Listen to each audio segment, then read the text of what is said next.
One day in 1819, 3,000 miles off the coast of Chile, in one of the most remote regions of the Pacific Ocean, 20 American sailors watched their ship flood with seawater. They'd been struck by a sperm whale, which had ripped a catastrophic hole in the ship's hull. As their ship began to sink beneath the swells, the men huddled together in 3 small whaleboats. These men were 10,000 miles from home, and more than 1,000 miles from the nearest scrap of land. In their small boats, they carried only rudimentary navigational equipment and limited supplies of food and water. These were the men of the whale ship Essex, whose story would later inspire parts of Moby Dick. Even in today's world, their situation would be really dire. But think about how much worse it would have been then. No one on land had any idea that anything had gone wrong. No search party was coming to look for these men. Most of us have never experienced a situation as frightening as the one in which these sailors found themselves. But we all know what it's like to be afraid. We know how fear feels, but I'm not sure we spend enough time thinking about what our fears mean. As we grow up, we're often encouraged to think of fear as a weakness, just another thing to discard like baby teeth or roller skates. And I think it's no accident that we think this way. Neuroscientists have actually shown that human beings are hardwired to be optimists. So maybe that's why we think of fear sometimes as a danger in and of itself. Don't worry, we like to say to one another. Don't panic.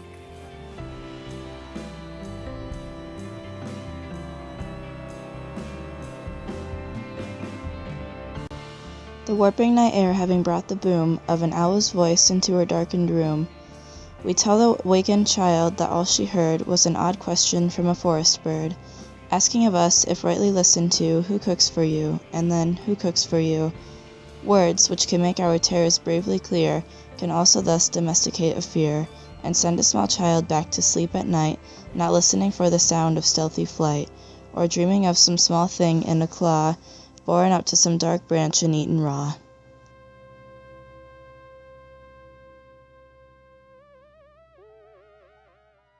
In the poem, the innocence of a child is preserved while the fear of a child is ignored. Because the subject of the poem is never told enough about the owl and its behavior to truly understand their fear, they're never allowed the opportunity to conquer that fear. This continues on from childhood to adulthood. In childhood, people who are supposed to protect us can lie to us about reality in order to keep us from facing our fears. As we grow older, we tend to lie to ourselves about the realities of our world so that we don't have to face and then conquer our fears ourselves.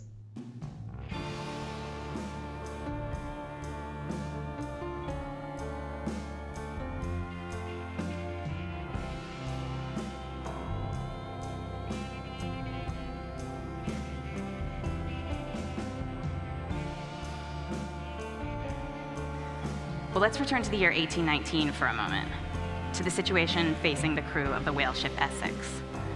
Let's take a look at the fears that their imaginations were generating as they drifted in the middle of the Pacific. 24 hours had now passed since the capsizing of the ship. The time had come for the men to make a plan, but they had very few options. In his fascinating account of the disaster, Nathaniel Philbrick wrote that these men were just about as far from land as it was possible to be anywhere on Earth. The men knew that the nearest islands they could reach were the Marquesa Islands, 1,200 miles away. But they'd heard some frightening rumors. They'd been told that these islands, and several others nearby, were populated by cannibals. So the men pictured coming ashore only to be murdered and eaten for dinner. Another possible destination was Hawaii, but given the season, the captain was afraid they'd be struck by severe storms. Now, the last option was the longest and the most difficult: to sail 1,500 miles due south in hopes of reaching a certain band of winds that could eventually push them toward the coast of South America. But they knew that the sheer length of this journey would stretch their supplies of food and water.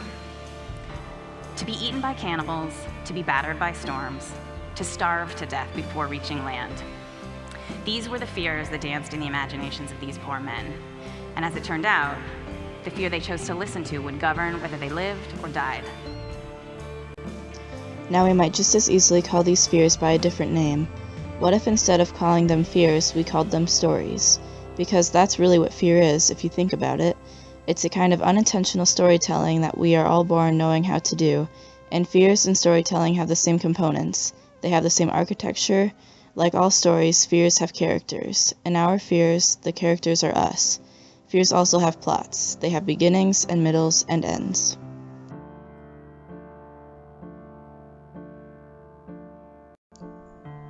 In Crime and Punishment, Raskolnikov is a poor ex-student. Naturally, he fears what's going to happen to his future if he's unable to make some sort of money. This fear drives him to committing a serious crime. After Raskolnikov commits the murder, he falls into a deep sickness. This sickness is driven by his fears of what might happen next. He's afraid of what will happen if he gets caught. He's also afraid of who he has become. Due to his fears, Raskolnikov experiences things he wouldn't have otherwise. First, his self-inflicted psycho illness causes him to pull away from the people he loves. Second, when he realizes that he might get caught and the shame that will be brought upon his family, he also goes and separates himself from his mother and sister. When he finally confesses his fears and what he has done to Sonia, something positive does happen, and he finds a partner for the rest of his life.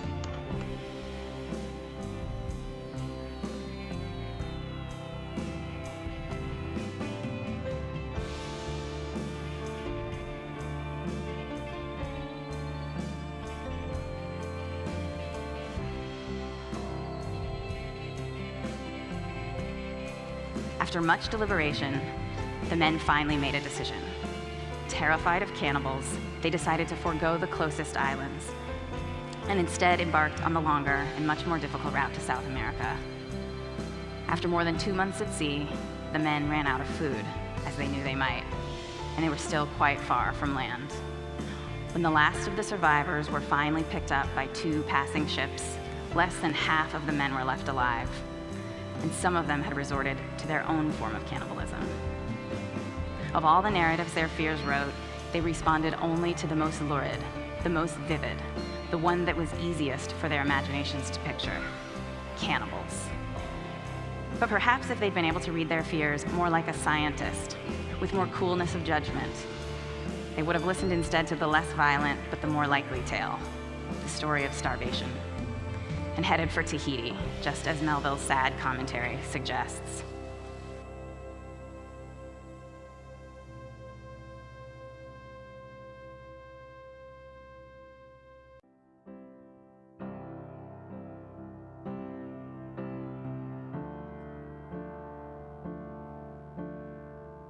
Fear is something we conquer.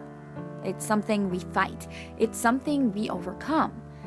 So, if we think of our fears as more than just fears, but as stories, we should think of ourselves as the authors of these stories. But just as importantly, we need to think of ourselves as the readers of our fears. And how we choose to read our fears can have a profound effect on our lives.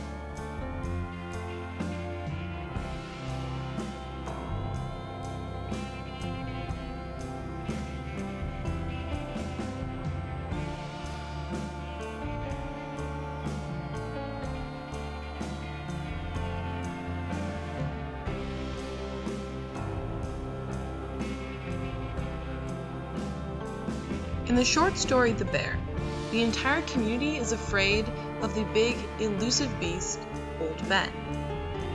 Unlike the rest of his community, Isaac McCaslin, who is just a boy at the time, realizes that in order to actually find Old Ben, one had to venture into the elusive forest with nothing on them. When Ike enters the forest without his compass and his gun, he finally finds what the community had been looking for.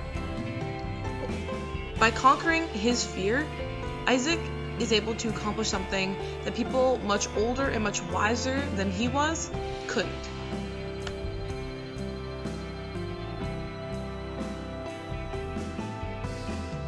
We read, our fears can offer us something as precious as our favorite works of literature: a little wisdom, a bit of insight, and a version of that most elusive thing, the truth.